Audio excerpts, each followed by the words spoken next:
Hey guys, CryptoDad here again, and today I'm going to do a review of the new Ellipal hardware wallet. So let's get going.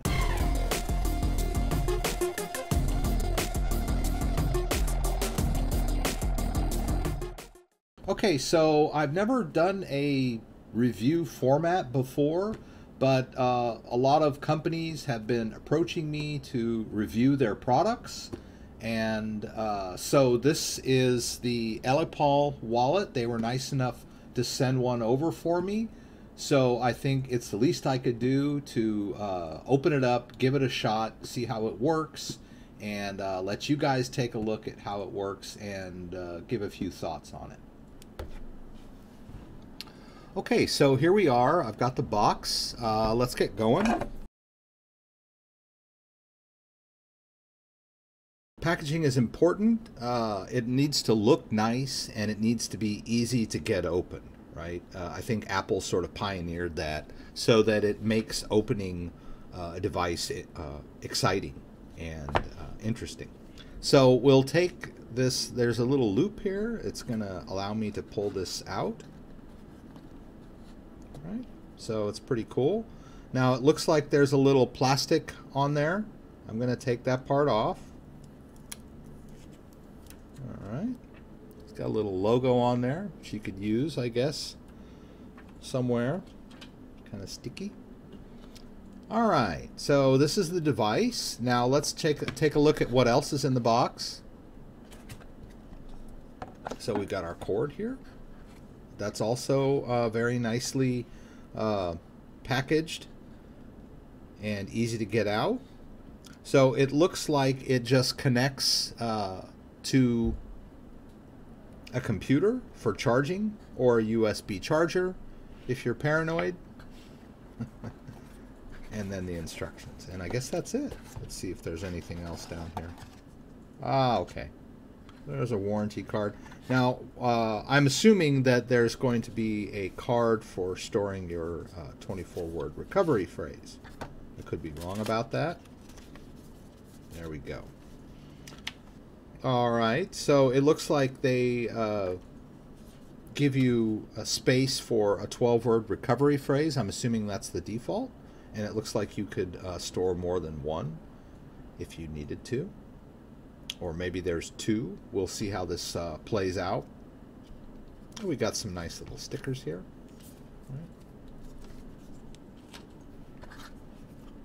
And the instruction booklet. Alright, so I'm going to go through this and I'll read it myself and then I'll go through the setup with you guys step by step. So I have the USB charging cable plugged into a USB charger. It's not plugged into my computer. If you're a little bit paranoid, you might want to just never connect this thing to a computer. Alright, now I'm going to attempt to... Oh, alright, so it looks like it doesn't come fully charged. It's about 22%. So I'm going to let it charge for a little while before I go ahead and start. Alright, so I've charged about 92% now, so I'm going to go ahead and get started. It's it only took about 20-25 minutes to get it charged from 22 up to 92, so charges pretty well. So I'm going to go ahead and turn it on.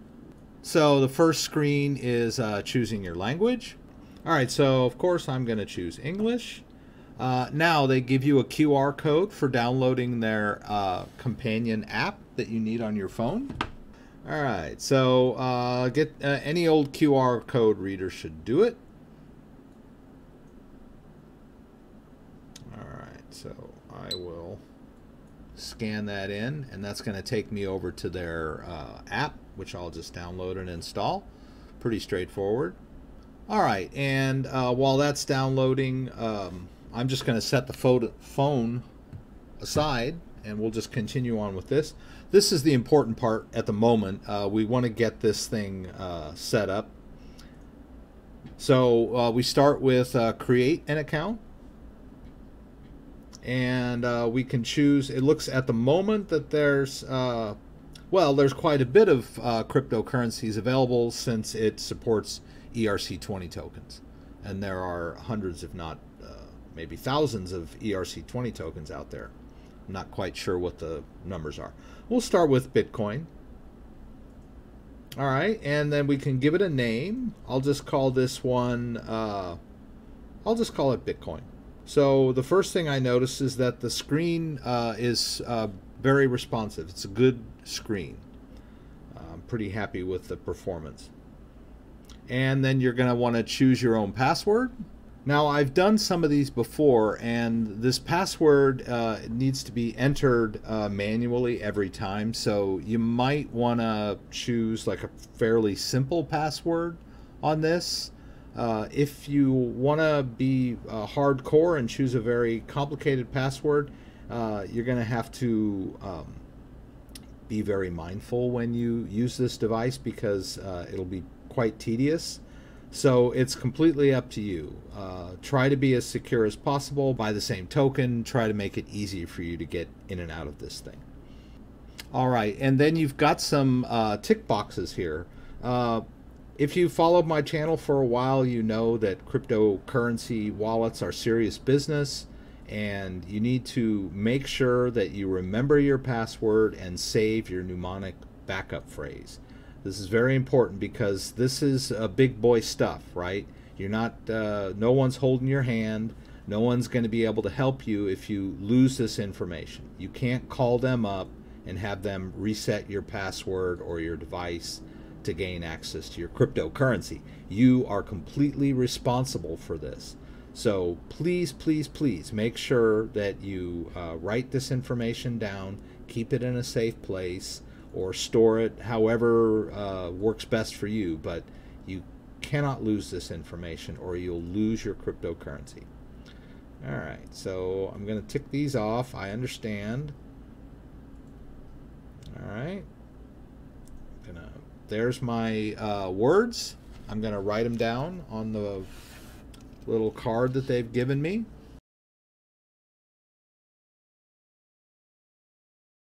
All right, so the first thing that I will note is that these words that are appearing on the device are not numbered, so it is not clear what order they should be copied down in.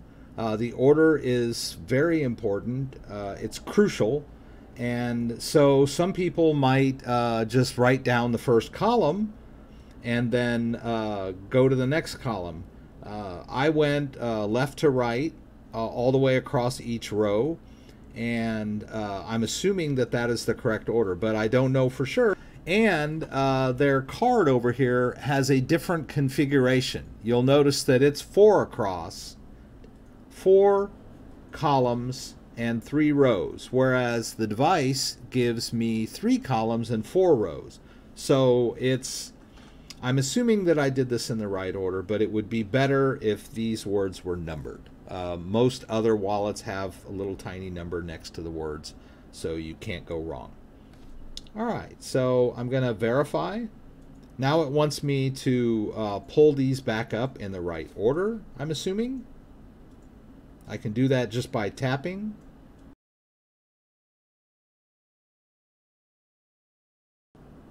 All right, so I tapped the screen and got them all in the right order and successfully backed up.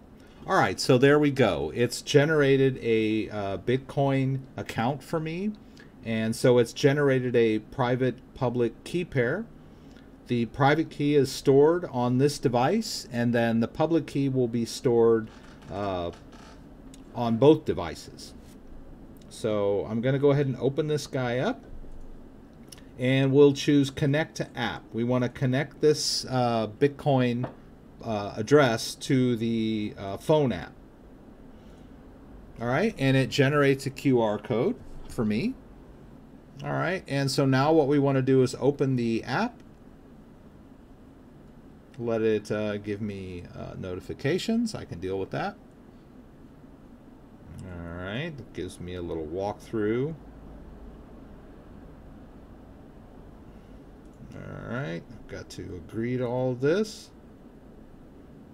All right, and so this one here, connect to Cold Wallet. All right, so I'm going to tap that, and then the camera is going to come open. and there. All right, so I've connected the accounts. And so now what we can do is we'll fund this account, and then we'll put some Bitcoin in there, which is pretty straightforward. We're just going to transfer some Bitcoin into this wallet, which we can do right from the phone. And then I'll do a test transaction sending out. All right, so I've shared the screen of my phone, and you can see I've got the Ellipal app over here. I'm going to go ahead and open it up. Now, I want to put some Bitcoin in this, and I've looked around, and it looks like I'm going to want to use my Ledger Nano S. There's some Bitcoin on my Ledger Nano. So I can just tap my phone to get that address copied into my clipboard, and I am just going to email that to myself. So I need to send some Bitcoin to the Ellipal wallet. I need to send some Bitcoin to the Ellipal wallet.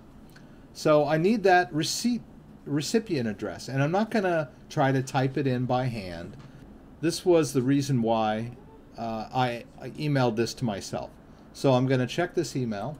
All right, and there's the address of the Ellipal wallet. I'm just going to copy that into my clipboard, and I'm going to go back over to my Ledger interface where I'm sending Bitcoin, and I'm going to paste that address in there.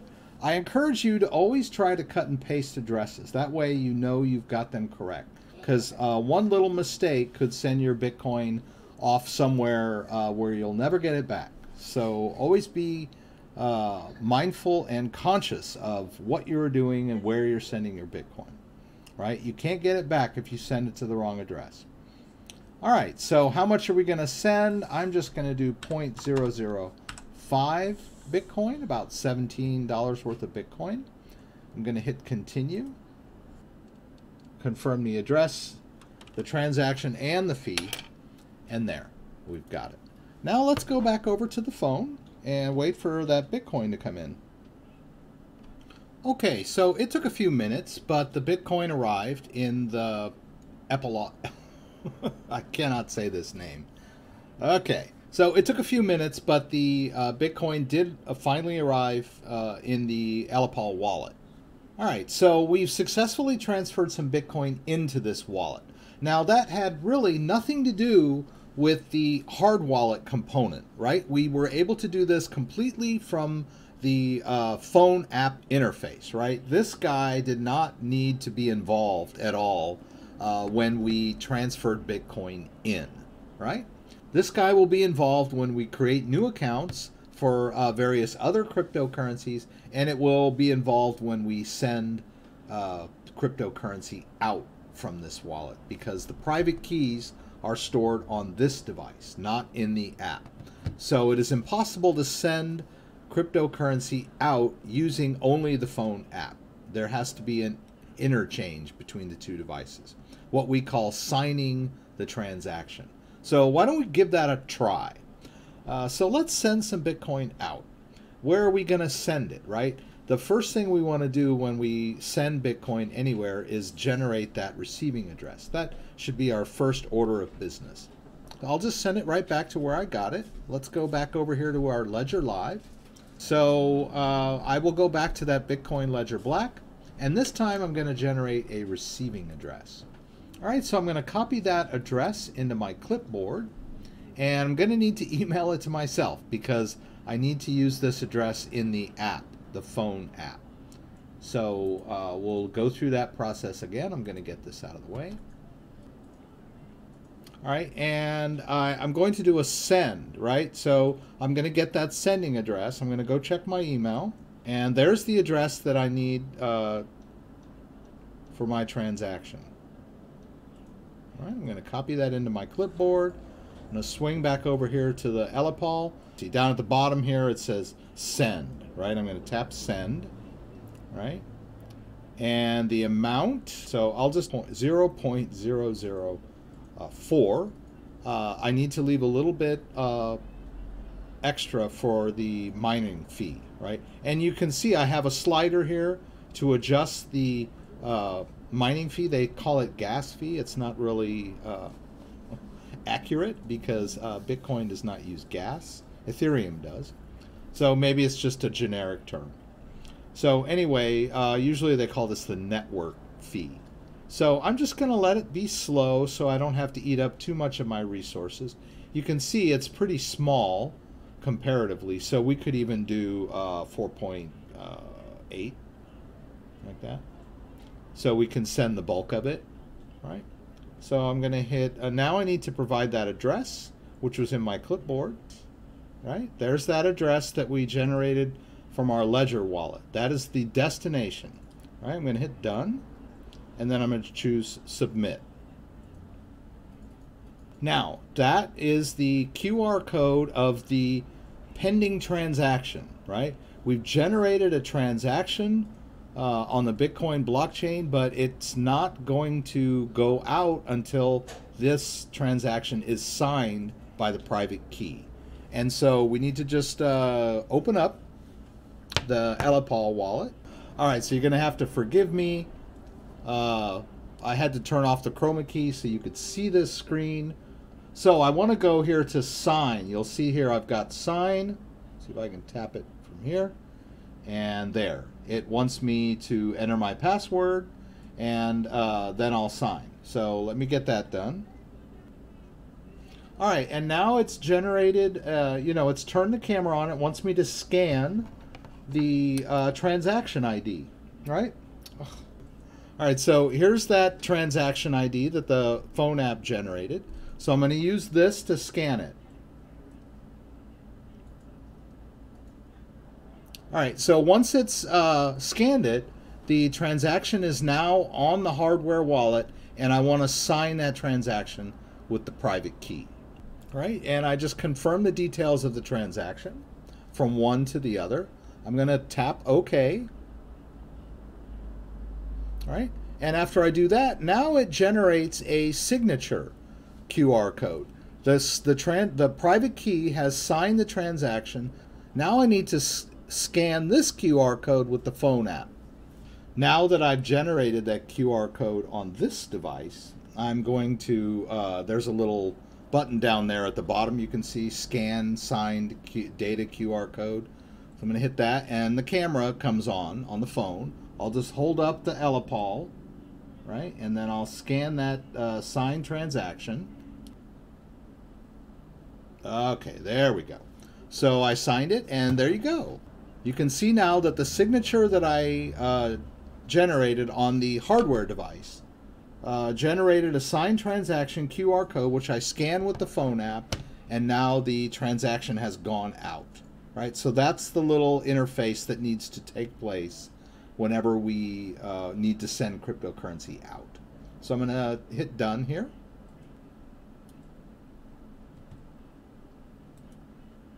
All right, as you can see, the balance on the ledger just went up. And you can see that the transaction just came in, right? That I just received Bitcoin from the Ellipal wallet. So we did a back and forth. We moved some Bitcoin in, and then we sent it right back out, most of it, back to the original wallet, my Ledger wallet. Now, if you're confused, maybe why did I do that? It was for demonstration purposes only, right? There's really not a whole lot of sense to just moving Bitcoin back and forth between your wallets unless you're just trying to do a demo. If I were trying to sell the Bitcoin stored in the Ellipal wallet, then I probably would have sent that Bitcoin to an exchange so that I could sell, right? I will also note that this app has some other features. So I mentioned selling. I could go over here to markets, right? It shows the current state of the markets, which is pretty cool. So I can look at the current price of all the different cryptocurrencies on here. And it also has a little news tab where I can read the latest cryptocurrency news. Pretty cool. And then you've got your profile over here where you can adjust settings. So I noticed that there is also an exchange feature where You can tap the exchange up there in the corner, and it will give you the opportunity to trade between different coins. I don't really know what the fees are, but it is an added feature, and I could exchange it for lots of other different types of cryptocurrency. So not only can you store cryptocurrencies in this app and this wallet, you also have the opportunity to trade. And I'm assuming that each trade will also need to be signed by the hardware component, right? So when you make a trade, you'll get to a point where it will ask you to sign the transaction. You'll go through that same song and dance you did when you were just sending Bitcoin from one place to another. So a pretty complete solution. So I will note that I did find the Ellipal wallet pretty small, elegant, light, and the screen was very responsive and easy to work with. A little small, but I mean, that's part of the, you know, that you're going to have to make some trade-offs with the device. You don't want it to be too large. You don't need it to be the size of an iPad or anything. The screen was small, but easily manipulated. And so overall, I like the packaging. I like the size and weight. I like the responsiveness of the screen. And it seemed to do its job, which was holding private keys on the device and then allowing you to sign transactions by QR code, by scanning QR code. So this private key is never really exposed to the internet. It is safely held on this device, and it can only be used when you, you know, need to sign a transaction.